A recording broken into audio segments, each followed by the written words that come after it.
Salut! Alors, notre première capsule de la semaine du 1er juin, donc ça va être sur les proportions, c'est un rappel, c'est quelque chose que vous connaissez déjà.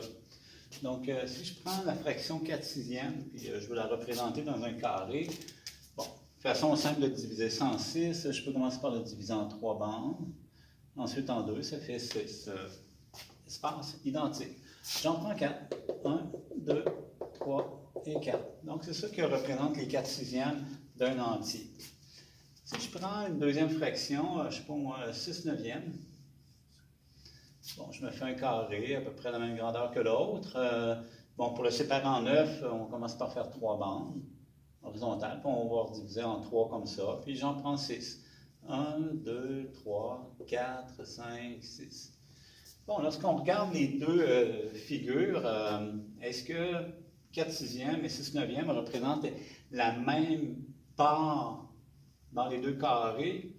Bon, si je regarde ça, si j'ai 2 bandes sur 3, 2 bandes verticales, j'aurais 2 bandes horizontales sur 3, donc je pourrais le retourner. J'aurais la même chose. Donc, ici, mes deux fractions, ben, on peut dire qu'elles sont équivalentes, du moins à l'œil, quand on regarde les carrés. Pour vérifier si ces deux fractions-là sont égales, bien, on peut tout simplement prendre la calculatrice et les diviser. 4 divisé par 6, vous allez trouver 0,66 périodique. Et 6 divisé par 9, bien, vous pouvez le faire, vous allez trouver la même chose. 0,66 périodique, ce qui veut dire que mes deux rapports, mes deux fractions sont égales. Donc, je peux mettre le symbole ici entre les deux. Donc ça forme ce qu'on appelle une proportion. Donc, deux rapports qui sont équivalents, ça s'appelle une proportion. Donc, en les divisant, c'est une façon de le vérifier. On pourrait le vérifier d'une autre façon aussi.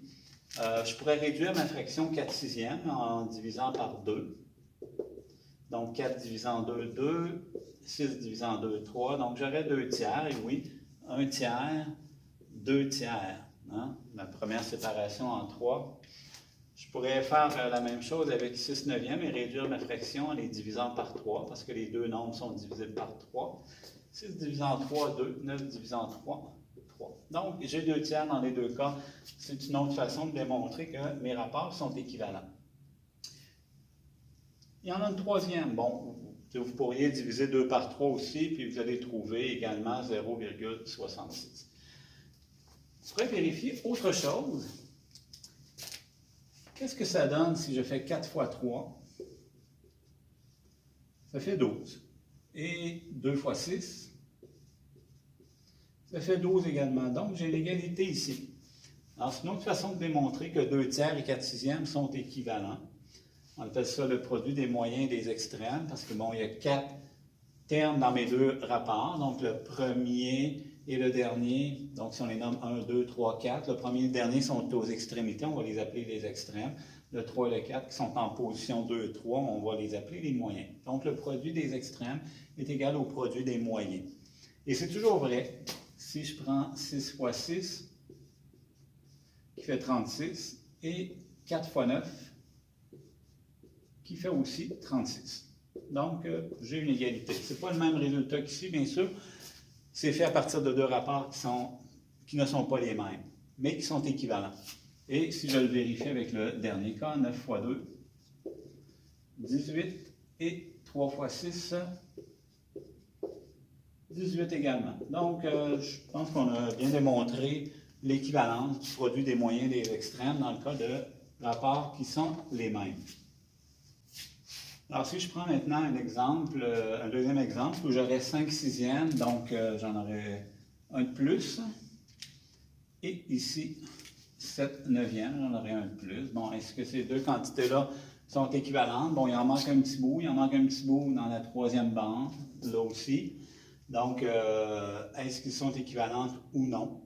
Donc, on pourrait les diviser. 5 par 6, vous allez trouver un résultat, et 7 par 9, vous allez trouver un résultat, et vous allez pouvoir déterminer si c'est le même rapport ou non. Ou bien, simplement, de multiplier les extrêmes, 5 fois 9, qui fait 45, et 7 fois 6, qui fait 42. Donc, ces valeurs ne sont pas loin, mais elles ne sont pas égales. Donc, ici, on est en présence de deux rapports qui sont non proportionnels. Alors, reprenons notre 4 sixième et notre 6 neuvième. On peut mettre l'égalité entre les deux parce qu'on sait maintenant que c'est équivalent. On va enlever le 9. On va faire comme si on ne connaissait pas cette valeur-là, donc une valeur inconnue. Bon, si on indique l'égalité, c'est qu'on a une proportion. Alors, on va se bâtir une équation mathématique, donc en multipliant les extrêmes, 4 fois y, et les deux moyens, 6 fois 6. Donc là, j'ai une équation avec un inconnu qu'on peut résoudre. Donc 4y serait égal à 6 fois 6, 36. Donc la résolution de l'équation pour isoler y, on va diviser par son coefficient. Y serait égal à 36 divisé par 4, qui fait 9. Bon, c'est bien la valeur à laquelle on devait s'attendre, parce qu'on savait tantôt que 4 sixièmes était égal à 4 neuvièmes. Donc, on est capable de déterminer la valeur d'un nombre inconnu dans une proportion en effectuant un calcul de cette façon. Alors, la résolution d'une équation comme elle, ça va être bien utile pour le travail qu'on va avoir à faire cette semaine dans la section des triangles semblables. Alors, on va voir la prochaine capsule.